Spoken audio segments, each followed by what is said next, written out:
श्री राम रामचंद्र कृपालु भज मन हरण भव भय दारुणम् श्री रामचंद्र कृपालु भज मन हरण भव भय दारुणम्। विगत 1000 वर्ष से भारत पर बड़ी संख्या में विदेशी आक्रमण हुए। देश की वायव्य सीमा से होकर लगातार होने वाले मुस्लिम हमलों से देश में भयोत्पात का वातावरण था। गजनी, कोरी, खिलजी आदि द्वारा लगातार किए जाने वाले हमलों को रोकना मुश्किल हो गया। हजारों की संख्या में मंदिरों का विध्वंस हुआ। महिलाओं का मान सम्मान खतरे में पड़ गया, जिसके कारण जौहर आदि के द्वारा हजारों की संख्या में स्त्रियों ने अपने प्राण त्याग दिए। सोमनाथ, मथुरा, अयोध्या, काशी जैसे श्रद्धा केंद्रों का विध्वंस किया गया। उत्तर भारत से लेकर दक्षिण तक चले इस विध्वंस में अनेक राज्यों का पतन हुआ। 15वीं सदी में मुगल आक्रांता बाबर के सेनापति मीर बाकी ने अयोध्या पर हमला कर वहां की राम जन्मभूमि पर स्थित मंदिर का विध्वंस कर उसी स्थान पर बाबर के नाम पर एक ढांचे का निर्माण किया। वही बाबरी ढांचा विगत 500 वर्षों से अपने देश में कलह की आग सुलगाता रहा। श्री राम जन्मभूमि मंदिर के लिए हिंदुओं ने अनेकों युद्ध किए, परंतु सफल नहीं हुए।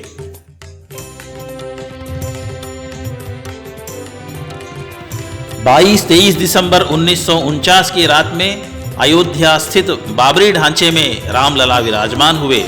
रामलला का यूं विराजमान होना जहां राष्ट्रद्रोहियों के लिए आंखों का कांटा था, वहीं राम भक्तों के लिए यह परिणाम हर्षोल्लास वाला रहा।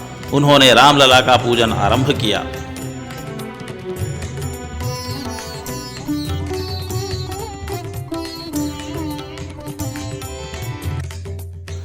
(1950) में स्थानीय फैजाबाद जिला कोर्ट में साधु परमहंस रामचंद्र दास ने केस दायर किया।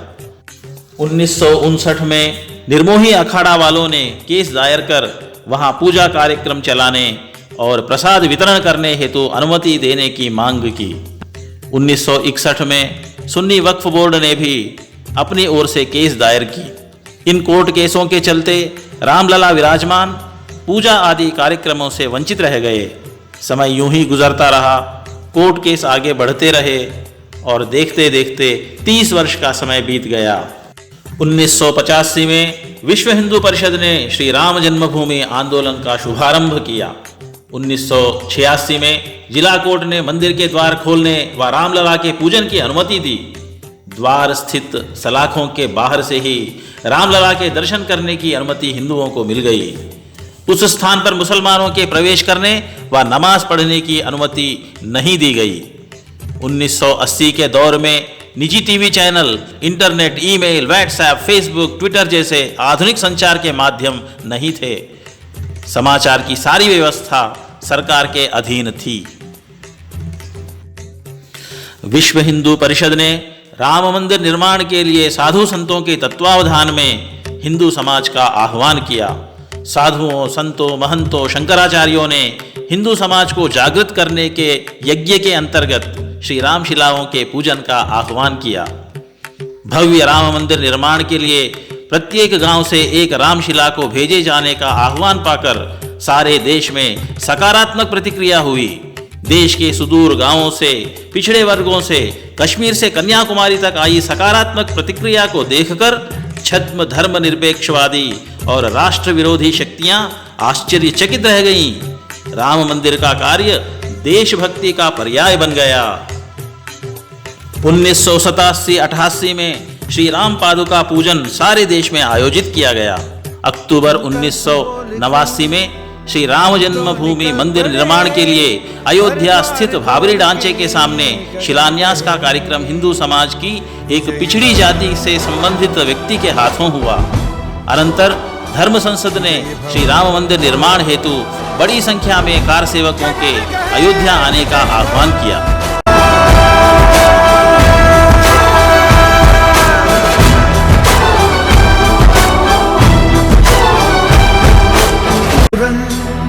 भटकी है रोशनी है छटपटा रही रोशनी, गगन कहे विजयी भव। 1990 में श्री राम जन्मभूमि मंदिर निर्माण के पक्ष में भारतीय जनता पार्टी के तत्कालीन अध्यक्ष श्री लालकृष्ण अद्वानी ने कर सेवा के समर्थन में सोमनाथ से अयोध्या तक देशव्यापी रथ यात्रा का आयोजन किया। इस रथ यात्रा के प्रति भारतीय समाज के विशेष स्पंदन को देखकर छद्म धर्म निरपेक्षियों और राष्ट्र विरोधी ताकतों ने अपने मंदिर निर्माण विरोधी स्वर तेज कर दिए। बिहार से होकर उत्तर प्रदेश में प्रवेश कर रहे अद्वानी जी के रथ को बिहार के समस्तीपुर में रोका गया और उन्हें गिरफ्तार कर लिया गया। उत्तर प्रदेश के तत्कालीन मुख्यमंत्री मुलायम सिंह यादव ने यहां तक दावा किया कि वह अयोध्या में पंछी को भी पर नहीं मारने देंगे और इसके लिए बड़ी संख्या में पुलिस बल तैनात कर दिया। बसों की आवाजाही रोक दी गई। अयोध्या जिले में रेलगाड़ियों को रुकने नहीं दिया गया। कर सेवकों को बंदी बनाकर जेलों में डाला गया। जेलों में जगह के बस न होने पर स्थानीय स्कूलों को ही जेलों में बदल दिया गया।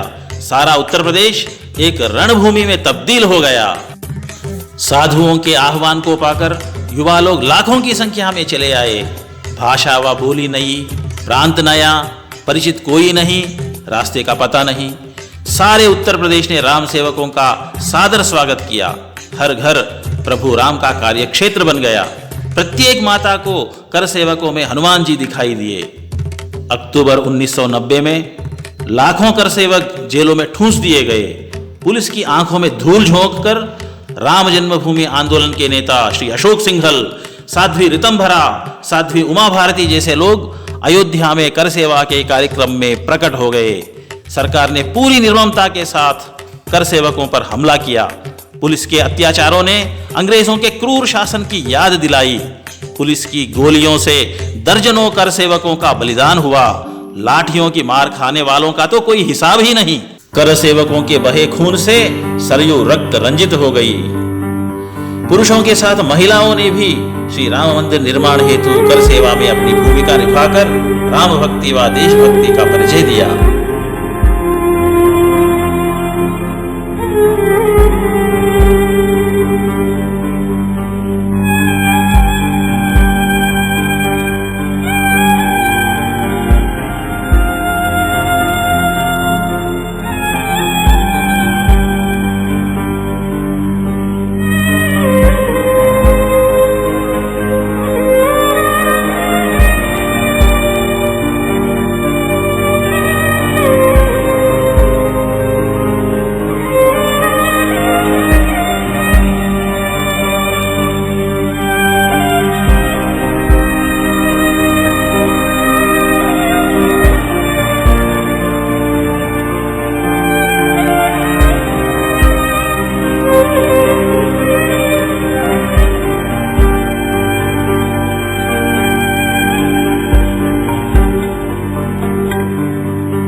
अप्रैल 1991 को विश्व हिंदू परिषद ने एक बार फिर कर सेवा का आह्वान किया। दिल्ली में इसके लिए आयोजित सभा अभूतपूर्व रही। इस बीच उत्तर प्रदेश में सरकार बदल गई।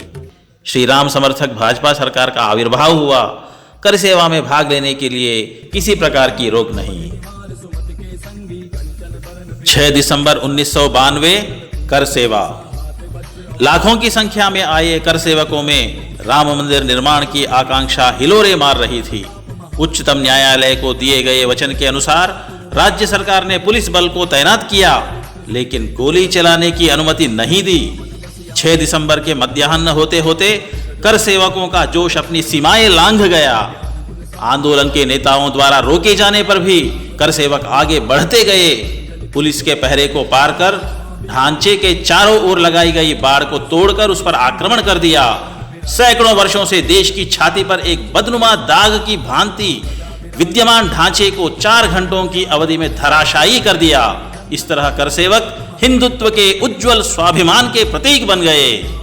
उच्चतम न्यायालय को दिए गए वचन को निभा सकने में असफल होने के कारण उत्तर प्रदेश की भाजपा सरकार ने उसी दिन त्यागपत्र दे दिया। कर सेवकों ने 6 दिसंबर की रात तक रामलला के लिए ईंटों से 4 दीवारी बनाकर एक तात्कालिक शेड तैयार किया। आधी रात तक अयोध्या पहुंचे मिलिट्री के जवान और अधिकारियों ने पहले अपने जूते खोलकर श्रद्धा सहित रामलला के दर्शन किए और अपना माथा टेका। बाद में कर सेवकों से अपने अपने स्वस्थान को लौट जाने का निवेदन किया। इस तरह 6 दिसंबर का अयोध्या कांड समाप्त हुआ। केस इलाहाबाद हाईकोर्ट पहुंचा। राष्ट्रपति ने इलाहाबाद उच्च न्यायालय से 3 प्रश्न पूछे। पहला, विवादास्पद स्थल पर बाबरी ढांचे से पहले क्या कोई मंदिर विद्यमान था? दूसरा, क्या उस मंदिर का विध्वंस मीर बाकी ने किया था? और तीसरा, विवादास्पद स्थल क्या वास्तव में श्रीराम की जन्मभूमि है? इलाहाबाद उच्च न्यायालय ने आर्कियोलॉजिकल सर्वे ऑफ इंडिया से विवादास्पद स्थल पर खुदाई करके सच्चाई का पता लगाने को कहा। आर्कियोलॉजिकल सर्वे ऑफ इंडिया ने यूरोप की कुछ तकनीकी कंपनियों की सहायता से खुदाई की।